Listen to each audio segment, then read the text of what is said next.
Hello, my name is Linda, and I'm 37 years old. I work from home, and my husband, Jonathan, and I have been happily married for 5 years.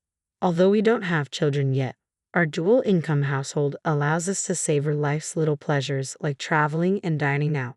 Since I've transitioned to remote work, I've taken on more household responsibilities, which lets Jonathan focus entirely on his career. Over the weekends, he pitches in around the house, and together, we've established a comfortable rhythm in our marriage. Jonathan and I first crossed paths during a group blind date, and his warm, inviting smile instantly captured my attention. After 3 wonderful years of dating, we decided to tie the knot.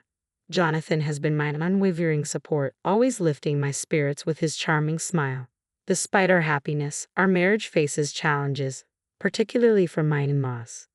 Jonathan's family owns a thriving pasta shop, which his father established 17 years ago after leaving a corporate job.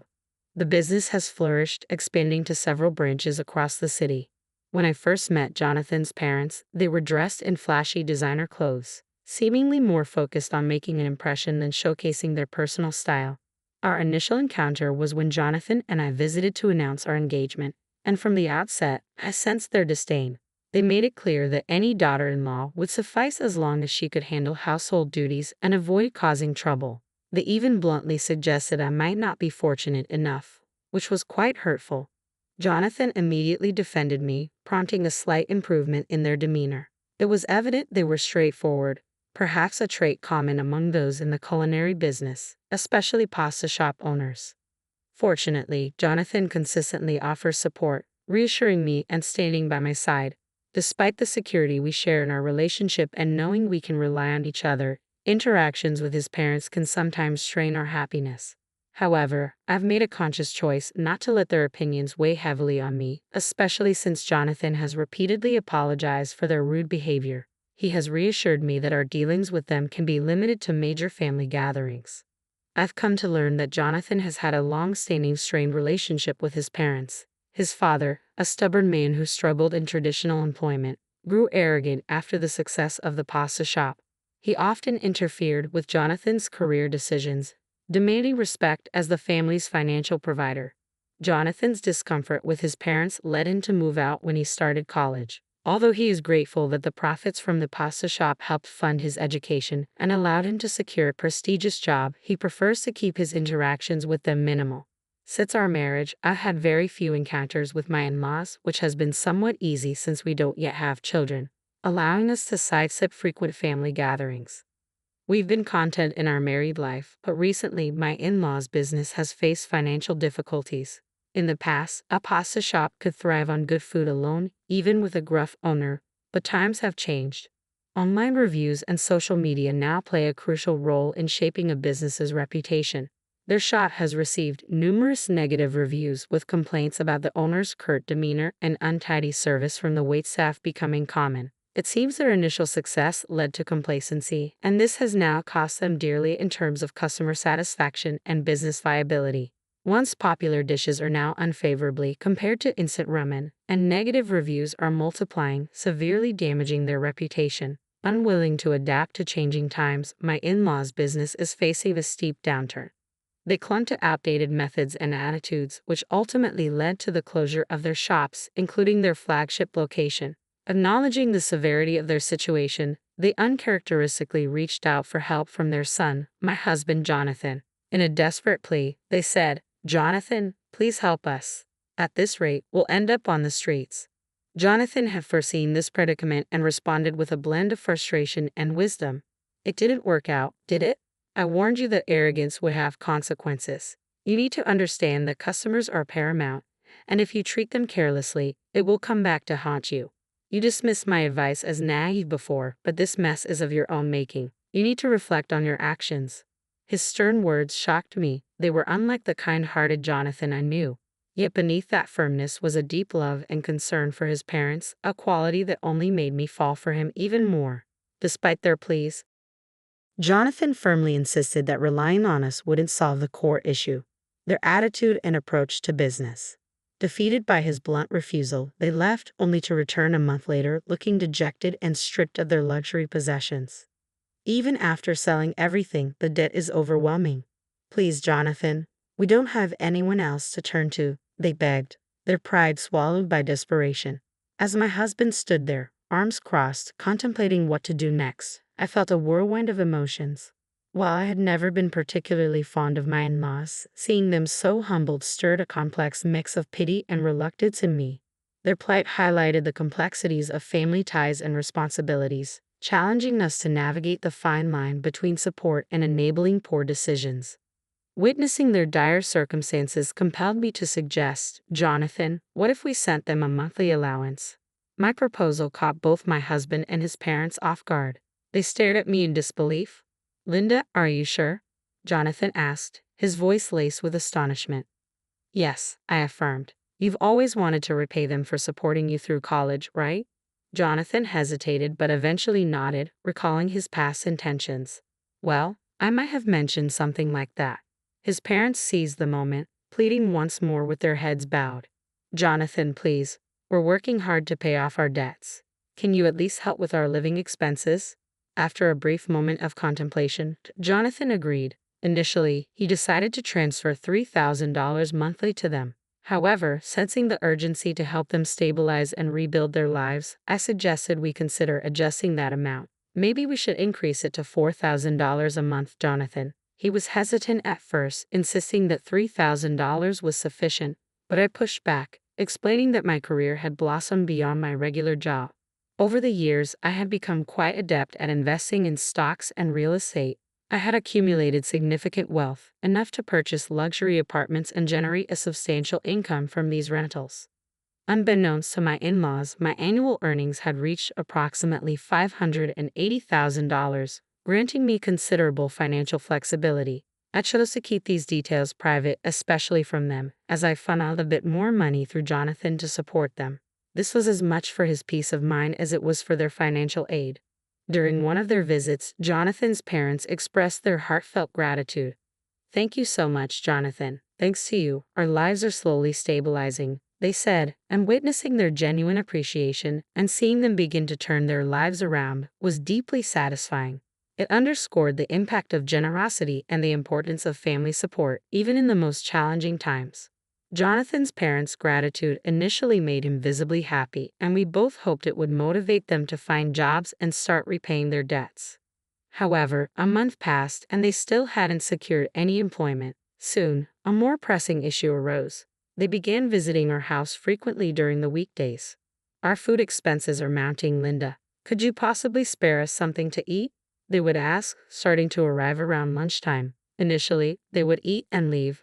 But lately, they had taken to lounging on the sofa after meals and even requesting desserts. Feeling the strain on both our pantry and my patience, I decided to address the situation. Is this arrangement working for you, or would you like some adjustments? I inquired one day, my work beginning to suffer from their interruptions. I have work too, so I'd appreciate it if you didn't stay too long. I confronted my in-laws, explaining that their extended visits were increasingly compromising my professional responsibilities. They exchanged glances and laughed dismissively. Work? Aren't you always at home? If you're going to lie, at least make it more believable. They chuckled among themselves. It was clear that their long history in the food and beverage industry had left them unable to grasp the concept of remote work. I tried to explain it to them in detail. Remote work means I operate from home, using my computer to complete tasks just like I would in an office, I clarified, but they waved me off dismissively. We don't understand all this computer stuff, they admitted, showing no interest in understanding further. Despite my efforts to outline my busy schedule, they remained indifferent. Linda, we're out of tea. Hurry up and go buy some. Don't you have any snacks?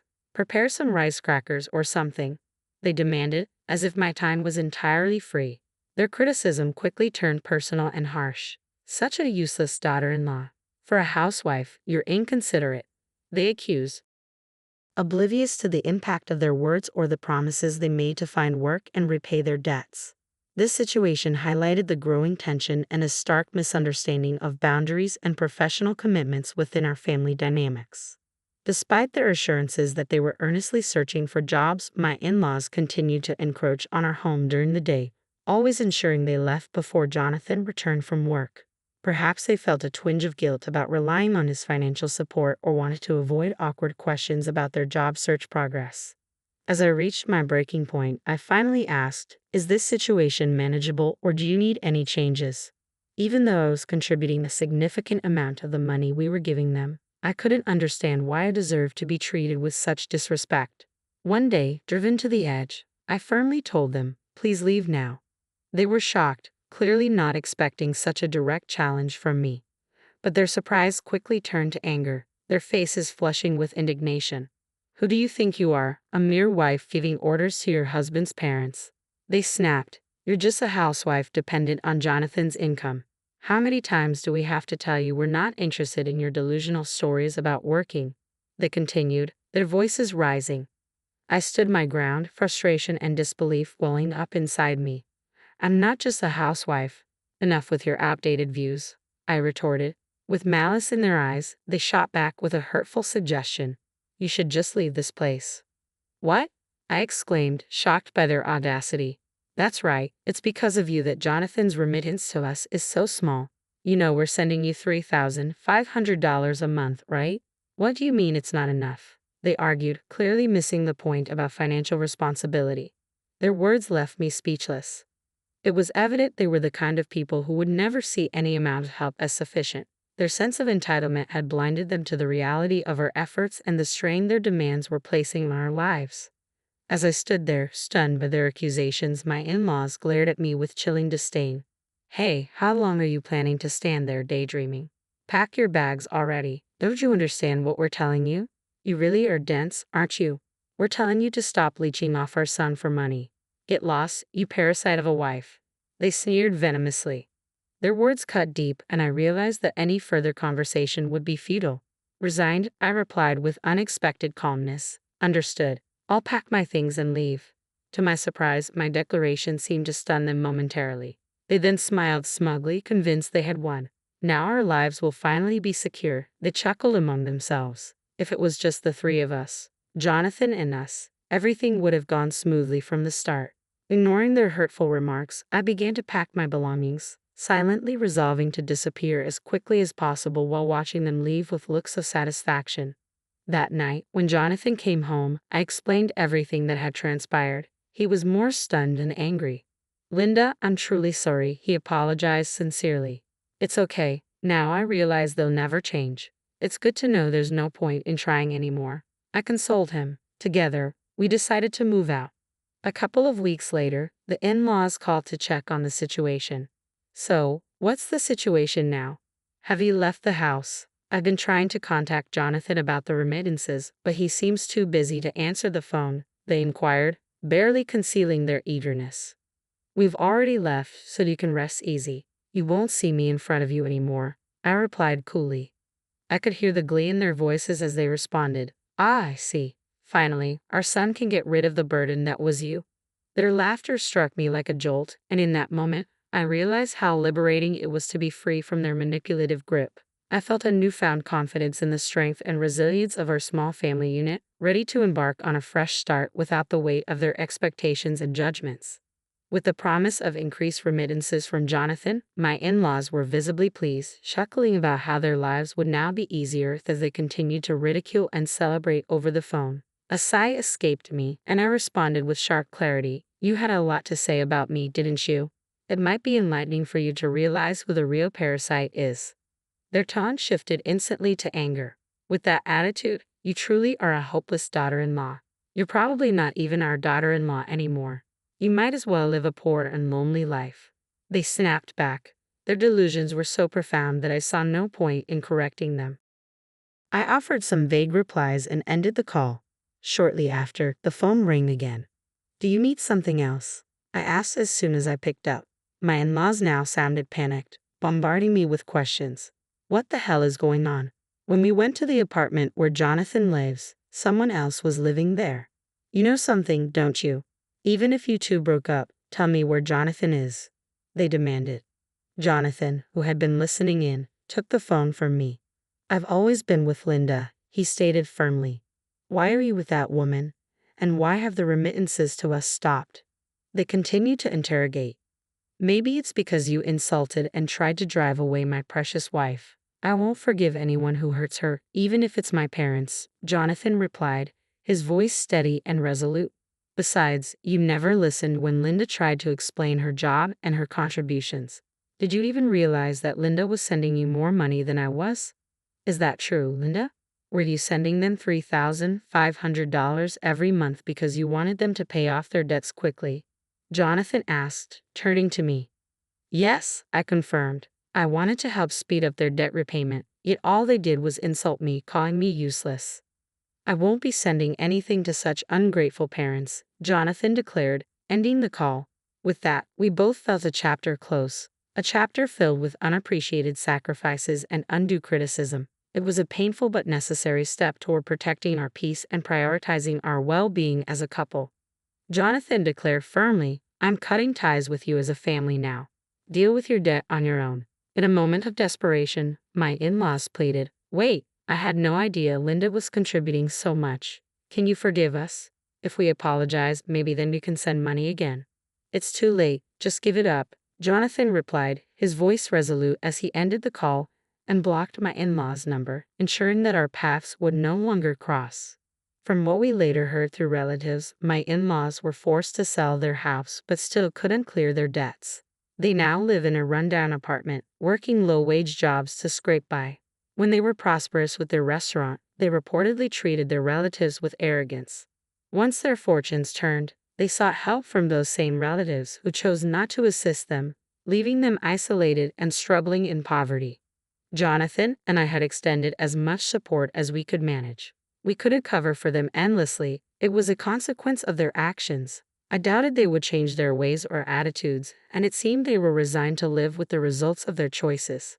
On a brighter note, Jonathan and I continued to cherish our time together as a working couple. A year later, I unexpectedly became pregnant. Although it was surprising, we felt deeply grateful for this blessing. Together with my beloved husband, we looked forward to raising our precious child and embracing a new chapter in our lives filled with hope and joy.